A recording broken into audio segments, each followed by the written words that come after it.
अस्सलाम dear student, I am Siyaruddin your tutor English टोलते course. उम्मीद करता हूँ कि आप हर खैरियत से होंगे। पिछले चंद दिनों से हम अपने डायरेक्ट इंटरेक्ट कर रहे थे और उनके मैंने आपको दो तरह के सेंटेंस हैं वो करवा दिए थे। इनकी 5 किस्में होती हैं, ठीक है। उनमें से आपको मैंने असर्टिव सेंटेंस और इंटरोगेटिव सेंटेंस करवा दिए थे। तो आज हमने करने हैं इंपैरेटिव सेंटेंस। तो बगैर किसी देर के हम अपनी इस लेक्चर को स्टार्ट करते हैं।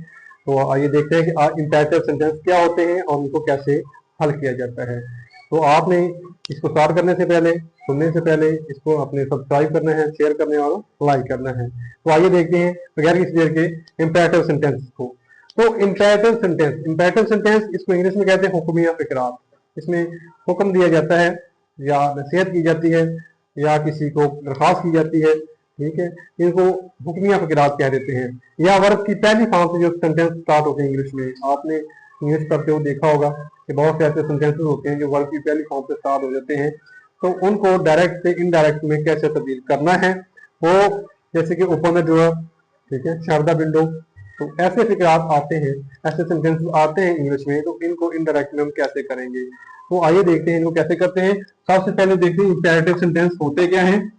इन जुमलों में दरखास्त, नसीहत या मना किया जाता है और या हुक्म दिया जाता है किसी को। दोबारा देख लेते हैं।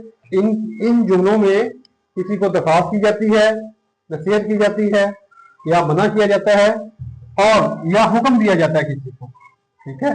तो ये आपकी इसकी डेफिनेशन हो गई कि इंपैरेटिव सेंटेंस होते क्या हैं। आपको सबसे पहले तो इनका पता होना चाहिए कि इंपैरेटिव सेंटेंस क्या होते हैं। अगला जो हमारा मसला है वो होता है कि हमने तब्दीलियां करनी है, इनके अंदर चेंजेस करने हैं कि हम तब्दीलियां इसके अंदर कैसे करेंगे। तो इसके अंदर भी वैसे ही तब्दीलियां करनी है जैसे हम पहले 2 तरह के सेंटेंसेस के अंदर करते रहे हैं।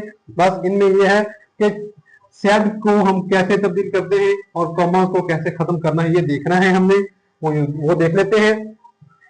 दरखास्त अगर किसी के अंदर की जाए, जैसे कि प्लीज का लफ्ज आ जाता है किसी सेंटेंस में, प्लीज का लफ्ज आ जाता है तो रिक्वेस्ट होती है, ठीक है। तो फिर हम सेड को रिक्वेस्ट में तब्दील कर देते हैं।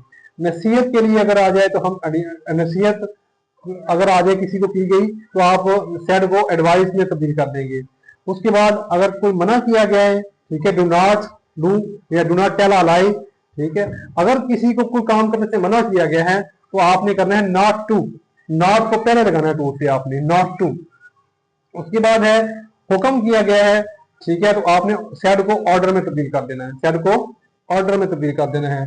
कॉमा को खत्म करने के लिए हम टू लगाते हैं इसके अंदर। जैसे असर्टिव सेंटेंस में हम दैट लगाते थे, इंटेरोगेटिव सेंटेंस सवालिया फिकरात जो है, ठीक है, उसमें हम इफ या वेदर लगाते थे या WH वाला कोई लफ्ज आ जाता था उस पर कॉमे खत्म वैसे ही कर दिए जाते थे। तो इसमें कॉमास को खत्म करने के लिए हम टू लगाते हैं, ठीक है।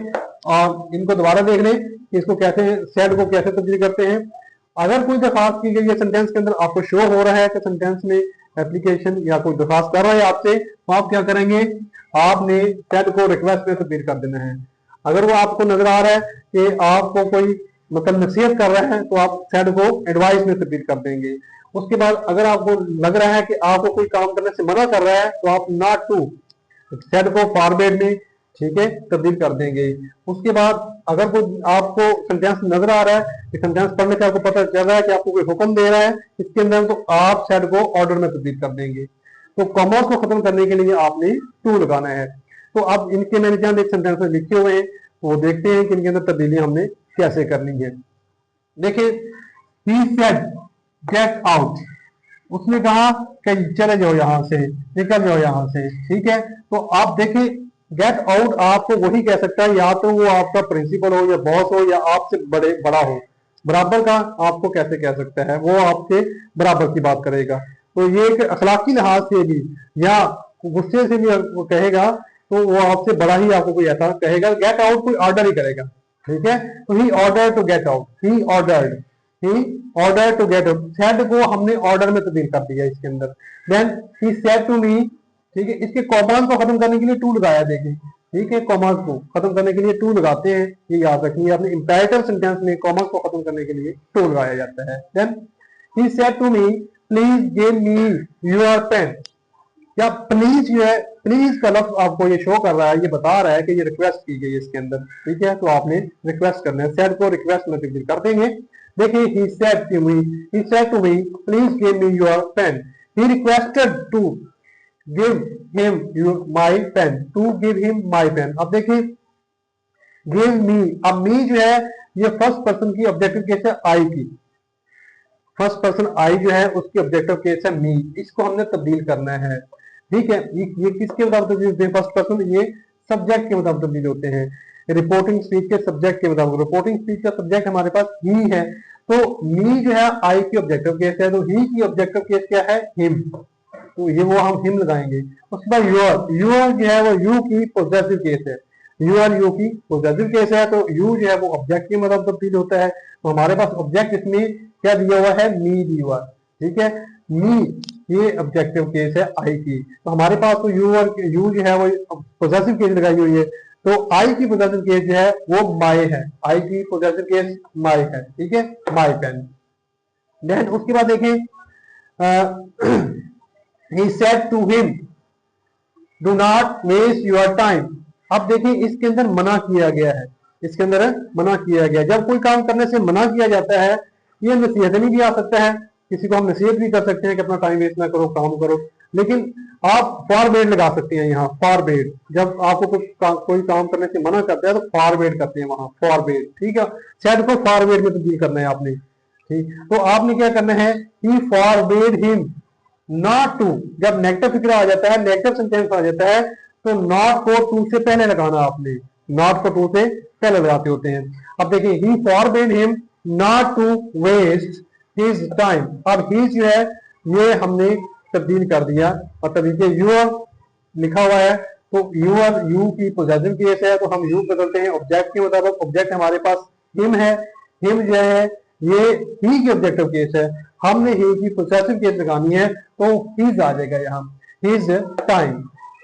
उसके बाद he said to me do not tell a lie। अब देखिए यहाँ नसीहत की गई है कि आपने झूठ नहीं बोलना, ठीक है, झूठ ना बोलो, do not tell a lie। ठीक है, तो आप क्या करेंगे, he advised me not to tell a lie, not to tell a lie, he advised me not to tell a lie।